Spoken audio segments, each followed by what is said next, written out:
O assédio moral no ambiente de trabalho tem sido um tema que preocupa empregadores e empregados. Para falar sobre o assunto, quem atendeu gentilmente aqui ao nosso convite é o juiz do trabalho, titular da 2ª Vara do Trabalho de Macau, Alexandre Érico, aqui do Rio Grande do Norte. Juiz Alexandre Érico, é um prazer recebê-lo aqui no nosso programa Justiça e Trabalho. A satisfação é nossa. Doutor Alexandre, em muitos empregadores e muitos empregados, muitos trabalhadores, e a própria sociedade em si tem se preocupado muito com essa coisa do assédio moral no ambiente de trabalho.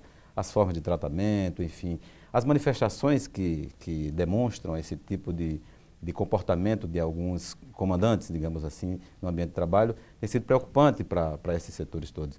Na verdade, para a gente iniciar essa conversa, o conceito do que vem a ser assédio moral no ambiente de trabalho, como nós poderíamos conceituar isso aí? Bem, antes de conceituar propriamente dito, seria interessante a gente registrar que o contrato de trabalho, uma relação de emprego, ela é feita de direitos e deveres recíprocos, né?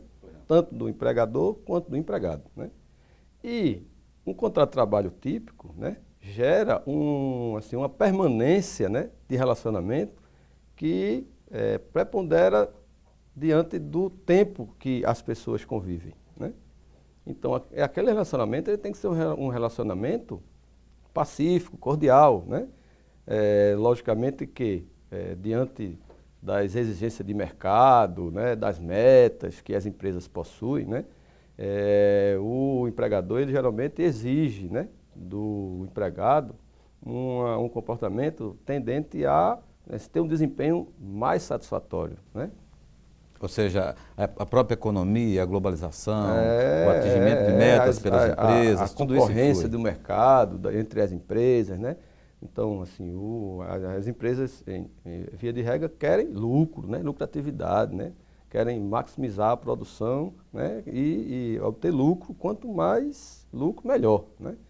Então, dentro dessa problemática, a gente tem se deparado com situações de exigência extrema, né, dos patrões em relação aos empregados. E o assédio moral, ele surgiu como uma situação em que, né, de maneira geral, os empregados, né, sofrem dentro do ambiente de trabalho situações de humilhação, de constrangimento, né, diante de alguns comportamentos, né, geralmente dos superiores hierárquicos, né, em relação à sua pessoa. Isso indistintamente, né? Existem alguns grupos que são assediados de uma maneira mais, de forma mais repetitiva, né?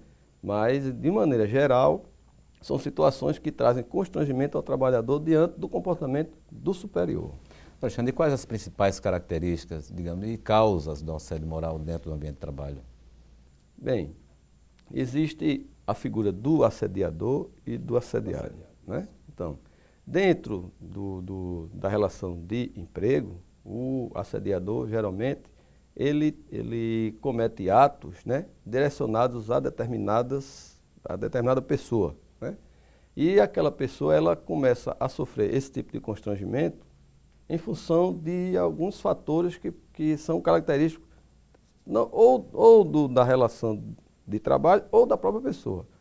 Por exemplo, existe uma frequência muito maior de assédio contra as mulheres, contra aquele empregado que possui uma estabilidade provisória, por exemplo, que ele é um cipeiro, ele é uma pessoa que tem alguma doença profissional, né, e que passou por um tratamento, por um afastamento por doença do trabalho e tem uma estabilidade, né, provisória por conta daquela doença que ele sofreu. Então, assim, o patrão, ele direciona, né, certo tipo de comportamento discriminatório em cima daquela pessoa, né, como uma forma de, às vezes, até forçar a pessoa a pedir demissão do emprego. Porque aí, naturalmente, nessa relação de trabalho já não existe o contrário, porque, na verdade, quando o juiz Alexandre Érico falou o patrão força o empregado a trabalhar, criando até, de certa forma, um tipo de assédio, não existe o contrário, né? Por exemplo, um empregado que está ali, de certa forma, garantido pela estabilidade provisória, ele não pode assediar o patrão, né? Por isso que se fala que o patrão assedia o empregado. Assim, em regra, isso não ocorre, né? Mas pode haver algum tipo de comportamento do empregado que, insatisfeito, seja justificadamente ou injustificadamente com a continuidade da relação de emprego, ele não queira abrir mão de seus direitos, pedir uma demissão, né? Mas ele também pode querer criar situações, né, para que o patrão venha a dispensá-lo. E se ele não incorrer em um motivo de justa causa, o patrão pode se convencer de que ele não serve mais e demitir-lo sem justa causa, entendeu? Como também o empregado que sofre algum tipo de assédio pode enquadrar esse comportamento do patrão em uma das causas, né, em uma das hipóteses do artigo 483 da CLT, que prevê as faltas graves que são cometidas pelos patrões. Doutor Alexandre, a gente falou muito de tipos de assédio, mas quais são os tipos de assédio mais frequentemente verificados no ambiente de trabalho? Acredito que o tipo de assédio que você se refere seria assim, que tipo de comportamento, exatamente, né, o patrão pode adotar para que se configurar um assédio, né, moral. Então, o patrão ele pode exigir metas inatingíveis do empregado. Ele pode criar para o empregado um horário de trabalho discriminatório em relação aos outros colegas. Por exemplo, só autorizar ele sair para o almoço em um horário diferenciado dos outros, né? Ele pode limitar de forma excessiva o tempo de ida ao banheiro, entendeu? Ele pode retirar o empregado de sua baia de trabalho, onde ele já estava acostumado a trabalhar, e colocar em outro ambiente que seja desconfortável, que seja isolado dos demais colegas, né?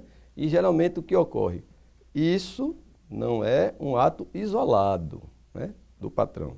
E para se configurar o assédio, esse comportamento ele tem que perdurar durante o tempo, entendeu? Então, assim, situações específicas, né, pontuais de uma discussão, de uma chateação no ambiente de trabalho, de algum desentendimento com o patrão ou com o chefe, isso não é assédio moral. O assédio moral, ele pressupõe que aquele comportamento assedioso ele seja continuado, entendeu? Constante. Então, é o famoso matar no cansaço, né? Semanas, meses, até anos a fio sofrendo aquele tipo de constrangimento. Aí o que ocorre? O empregado ele pode até adoecer, não só fisicamente, como também mentalmente. Ele se isola dos colegas. Às vezes os colegas eles veem aquele comportamento do patrão, mas temerosos não fazem nada, porque temem também serem vítimas, né, daquele mesmo comportamento.